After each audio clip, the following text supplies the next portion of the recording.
Once upon a time there were a queen and a king, and they were very happy together. They lived in a beautiful castle surrounded by the lush forests and meadows of their extensive kingdom, but their greatest joy were their 4 children.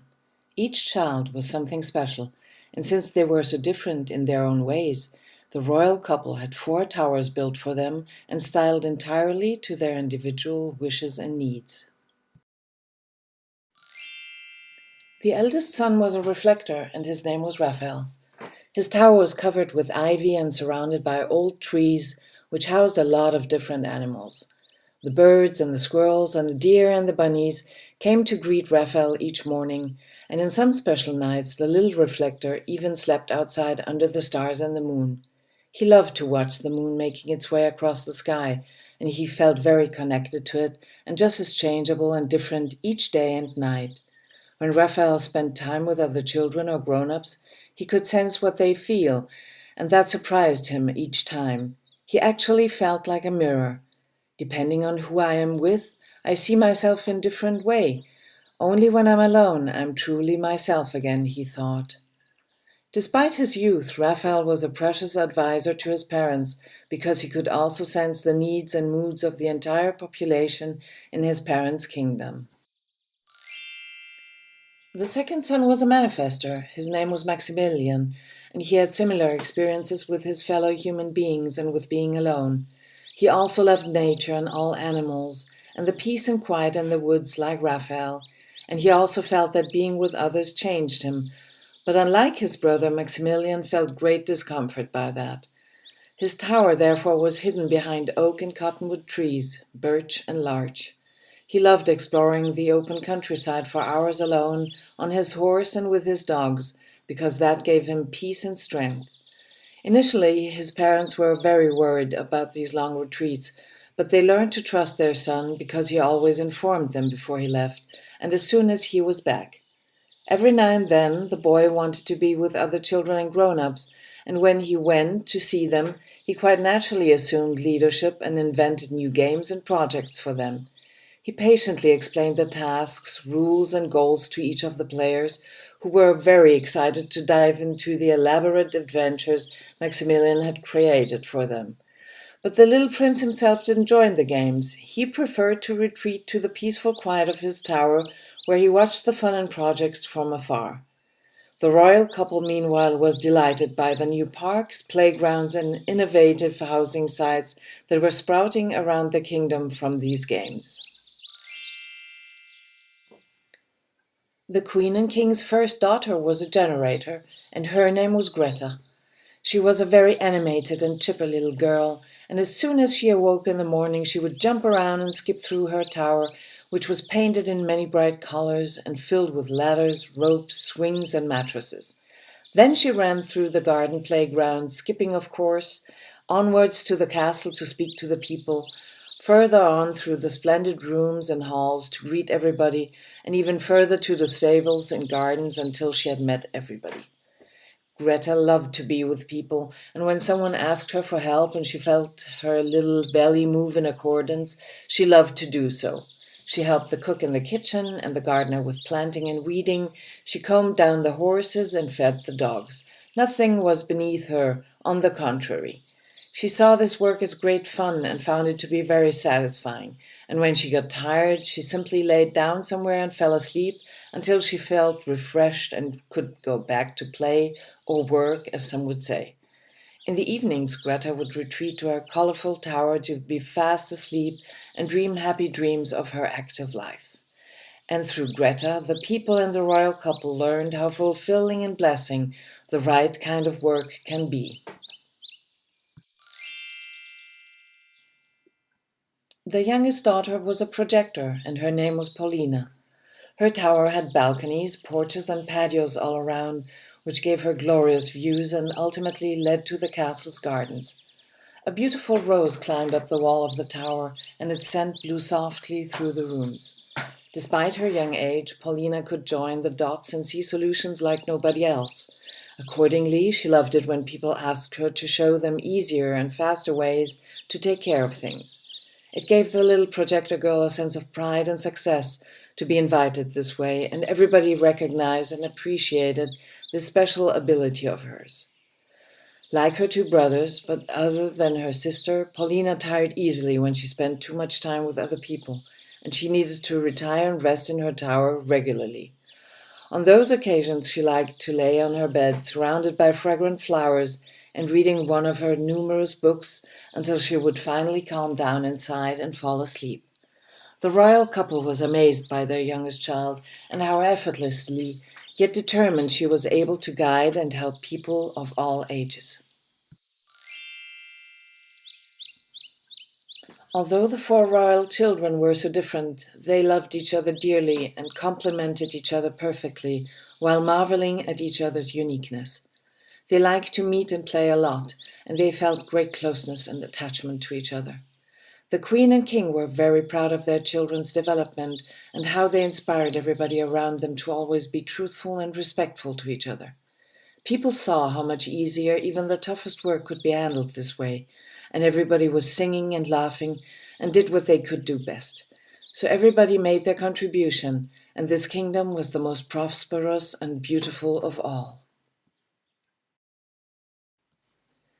One day, though, news arrived that the Queen's father had fallen seriously ill, so the royal couple immediately prepared to travel across the sea and beyond the big mountains to support the old man.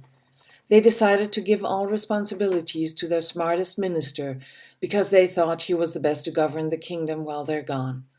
This minister was a great planner, and since he wanted to prove his worth by creating more goods and greater profits, better security and more free time, he immediately laid down new rules to reorganize the whole country.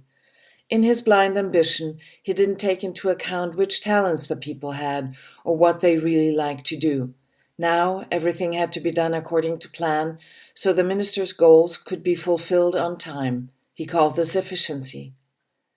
The royal children had to abide by those new rules as well. They had to get up at the same time as everybody else, eat the same meals at the same time, learn the school lessons each day at the same time, do their chores at the same time, and finally go to bed and turn the lights out at the same time. Only in their so-called free time from 4 to 6 p.m. they were allowed to play a little or be by themselves. Raphael, the reflector, felt very ill at ease. He could sense the drastic changes in the people of the whole kingdom and in those closer around him. He was also quickly exhausted by spending too much time with people and by working too much and by being constrained by too many rules. He tried to explain to the minister what he perceived, but the man wouldn't listen.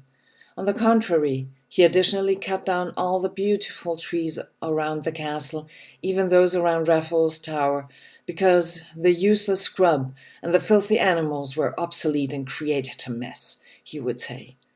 All the flora and fauna had to make room for more and more efficiency, and Raphael was overwhelmed with disappointment and sadness because the castle and the whole kingdom had turned into a place he didn't like anymore. His brother Maximilian felt great anger arising in his chest when he saw all the constraints and wrongfulness that burdened his siblings and his people, and he himself felt suffocated by the new rules, which made no sense to him, and because he couldn't decide for himself anymore. But when Maximilian tried to resist and give room to his anger, the minister gave away his beloved animals, and he forced the boy to stem even more hours of hard work. Those who don't work are of no value in this world, the minister liked to say, and so he broke Maximilian's will and entrepreneurial spirit. The boy retreated within himself, talked to no one anymore, and looked like a ghost, skinny and pale.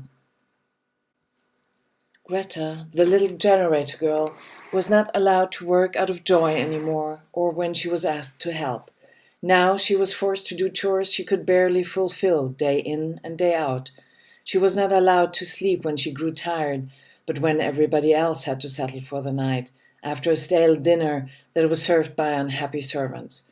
Very often she couldn't sleep, and she was very disoriented and frustrated. Greta's friends, the cook, the gardener, and the other people in the castle had become disgruntled and unfriendly, and Greta felt her life power slip away.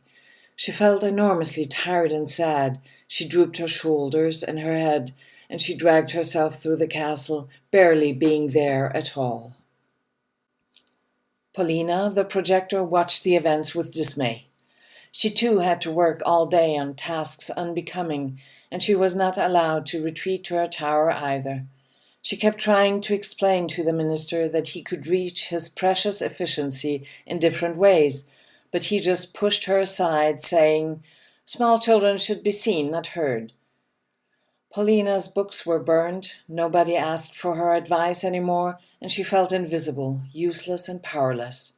The rose bush in front of her tower had become a spiny thorn shrub, and the little girl felt just the same, bitter and exhausted.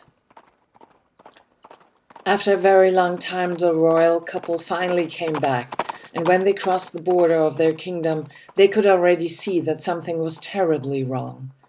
The further they advanced towards the castle, the more obvious the sorrow of the people became, and the deterioration of nature, and how everything had become grey and dirty, and how men and animals hanged their heads, and that there was no more song and dance at all. As the royal couple arrived at the castle, they immediately called for their children, and when they saw how miserable these were, and that they were mere shadows of themselves, who wouldn't even speak any more, the queen and the king were stupefied with horror. As a consequence, the queen called for the minister and demanded an explanation for these terrible conditions. The minister answered that he wanted to acquit himself and that he was going to create more wealth and happiness for all. For that purpose, everybody had to join the effort, and the royal children were supposed to be an example of how individuality and creativity just get in the way of progress, while hard work can turn that around. He just needed more time to show success. So the king asked the minister, "Which season is the most important of the year, and which one makes no difference at all? Spring, summer, fall, or winter?" The minister had no answer to that, so the king showed him the only apple left on the tree in the castle's inner yard, and he said, "You see this apple? For this to grow and ripen, the tree needs the quiet of winter, the warmth of spring, the summer sun, and the maturation that comes with fall. All 4 seasons are equally important, none is lesser than the other, and that is how it is with all people and with our children. Everyone has their special quality and their very own contribution in their own time, so we can all prosper together."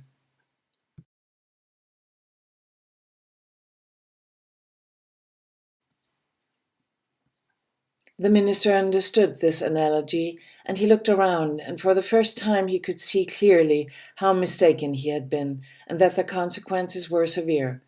He retreated from his post voluntarily, and he wanted to leave the kingdom in shame, but since neither queen nor king believed in punishment, he was allowed to stay and pass on his experiences as a teacher. He was actually very good at that, and he found this new job very satisfying. After a while, he even started to paint, preferably the apple tree in the inner yard, since the king's story had made such an impression on him. The royal children, as well as the whole people, recovered quickly from the minister's misguided regency. The castle was brought back to life, and laughter and nature around it, and everywhere came back to shine and bloom even brighter than before. Everybody was striving to listen and support each other. They all lived happily ever after.